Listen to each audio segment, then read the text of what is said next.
नमस्कार साथियों, कैसे हैं आप सभी। आशा करता हूं कि आप सभी कुशल पूर्वक होंगे। तो साथियों, आज की कहानी एक बनारस के शमशान घाट के अघोरी और एक लालची डॉक्टर की है। जब डॉक्टर ने लालच के चक्कर में ले लिया एक अघोरी से पंगा, लेकिन डॉक्टर को यह नहीं पता था कि अघोरी के साथ भिड़ना मेरे लिए इतना खतरनाक हो सकता है।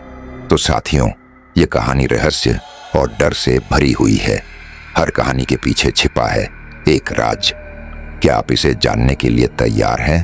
तो अभी हॉरर अड्डा को सब्सक्राइब करके इस परिवार का एक प्यारा सा सदस्य बन जाए और अपने फैमिली को आगे बढ़ाएं। और अगर आप सभी की कोई इच्छा है कि मैं इस टॉपिक पर वीडियो बनाऊं, तो आप सभी बेझिझक अपना नाम और अपने शहर का नाम और वीडियो का टॉपिक कमेंट बॉक्स में लिख दें, और अगले वीडियो में उस टॉपिक की कहानी के साथ आपका नाम भी लिया जाएगा।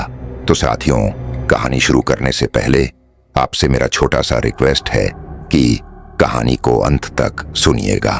और आप इस कहानी को अंत तक सुनते हैं तो सच में आपको बहुत मजा आने वाली है और डर का ऐसा अनुभव होगा जैसा आपको कभी नहीं हुआ होगा।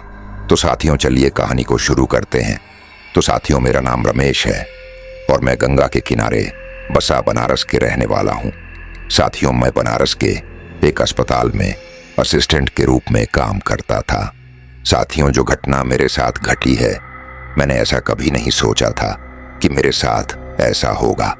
मैं बनारस का रहने वाला हूँ, तो मेरा गंगा के किनारे शमशान घाट में हमेशा आना जाना लगा रहता था। एक रात की बात है, गोवा से एक आदमी आया। हम उस टाइम अस्पताल में ही थे। वह आदमी मेरे डॉक्टर अरविंद से बात कर रहा था। वह आदमी कह रहा था कि मुझे आदमी का एक किडनी और 2 आंख चाहिए और इसके बदले मैं आपको 20 करोड़ रुपया दूंगा। डॉक्टर साहब बोले, थोड़ा धीरे बोलिए, दीवार के भी कान होते हैं। इतना बोलकर डॉक्टर साहब उस आदमी को अपने मुर्दे घर में ले गए। मुर्दा घर में कम से कम 20 लाशें होगी। लाश के ऊपर से उजला कपड़ा हटाकर डॉक्टर साहब ने उस आदमी को सभी लाशें दिखाने लगे और कहने लगे कि आपको कौन सा आदमी की किडनी आंखें चाहिए। मैं भी वहीं था और मैं लाश को देख रहा था।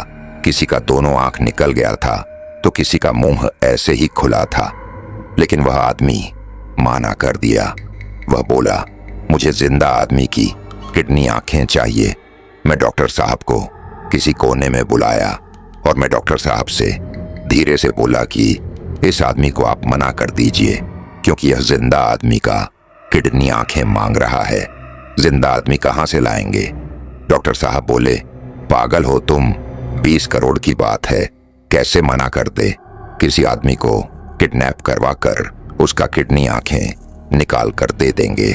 इतना बोलकर डॉक्टर साहब उस आदमी के पास चले गए और डॉक्टर साहब उस आदमी से बोले कि ठीक है, आपको जिंदा आदमी का किडनी आंखें मिल जाएगा, लेकिन इसके लिए आपको थोड़ा एडवांस रुपया जमा करना होगा। वो आदमी 5 करोड़ का चेक काटकर डॉक्टर को दे दिया और बोला कि बाकी रुपया काम होने के बाद मिलेगा, और वो आदमी वहां से चला गया।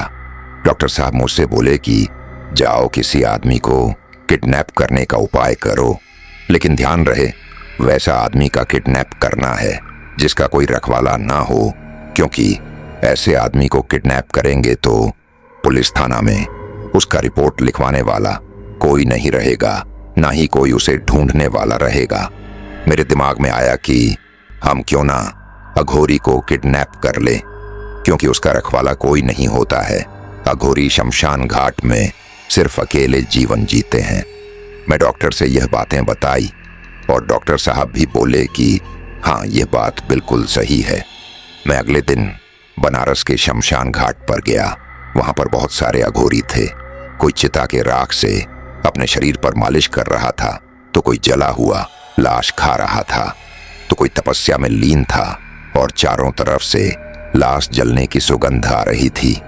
वहां पर इतना लाशें जल रही थी कि जैसे कि मानो ज्वालामुखी फूटी हो। शमशान घाट के कुछ दूरी पर एक अघोरी बाबा तपस्या कर रहे थे। वहां पर 2-3 किलोमीटर तक कोई नहीं था। मैंने सोचा कि यहाँ पर अगल बगल में कोई नहीं है, इस अघोरी को किडनैप कर लेते हैं। लेकिन मुझे क्या पता था कि यह अघोरी से हम दोनों को पंगा लेना इतना भारी पड़ सकता है। अघोरी तपस्या में लीन था और मैं एक बेहोशी का इंजेक्शन निकाला और जल्दी से अघोरी के शरीर में घोंप दिया और अघोरी वहीं पर बेहोश हो गया और मैं कॉल करके एम्बुलेंस मंगवाया और अघोरी को एम्बुलेंस में सुलाकर सीधे अस्पताल के मुर्दा घर में लेकर आ गया और अघोरी के बेहोश की स्थिति में ही उसकी किडनी और 2 आंखें डॉक्टर साहब ने निकाल लिया और उस आदमी को फोन करके बुलाए और आदमी से पैसा लेकर किडनी और 2 आंखें उस आदमी के हवाले कर दिए और मुर्दा घर में अघोरी के लाश पर एक उजला कपड़ा डालकर मुर्दा घर को बंद करके हम तीनों बाहर आ गए। एक रात हम अस्पताल में अपने कमरे में सोए थे। वह रात हमारी बर्बादी की पहली रात थी जब सारे बनारस के लोग अपने घर में सोए थे और गंगा के किनारे हवा की सनसनाहट चल रही थी। गंगा नदी के लहरें धार के वजह से उछल रही थी। हवा की वजह से सारे अस्पताल की खिड़की और पर्दा खुल गए। मैंने खिड़की से देखा कि वह बनारस का सीन चारों तरफ से अंधेरा और शहर में जलती लाइट की रोशनी देखने योग्य थे। मैं वह नजारा खिड़की के पास खड़ा होकर देखने लगा। तभी अचानक अपने आप ही मुर्दा घर की दरवाजा खुल गए।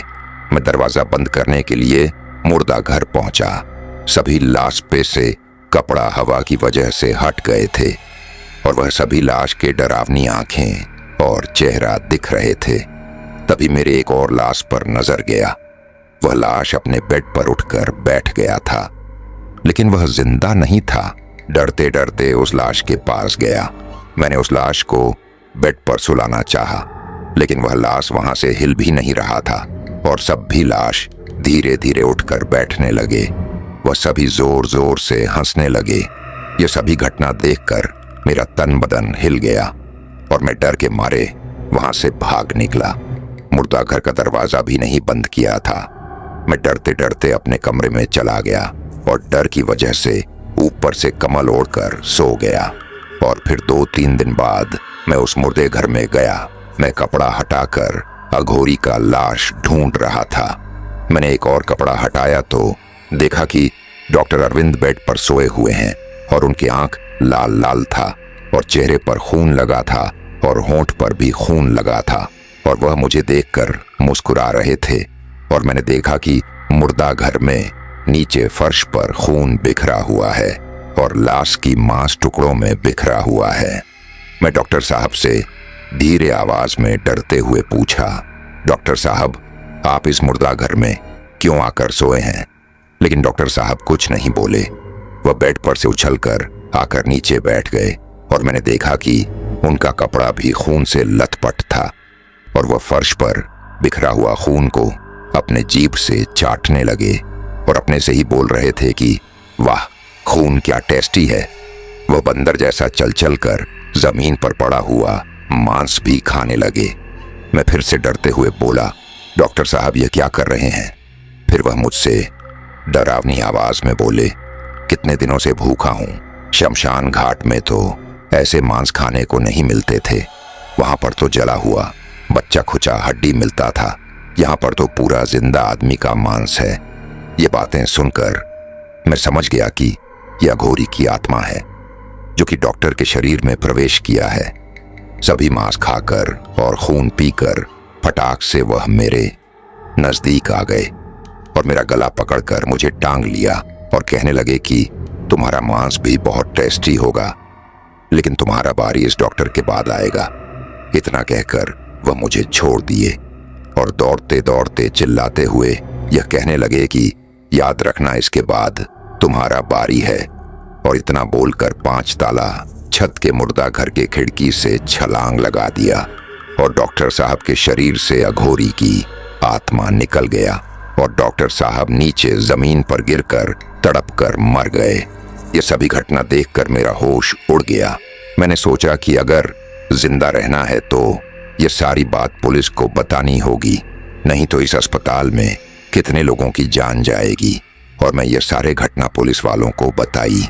पुलिस वाले ने मुझे गिरफ्तार कर लिया और उस अस्पताल को बंद कर दिया।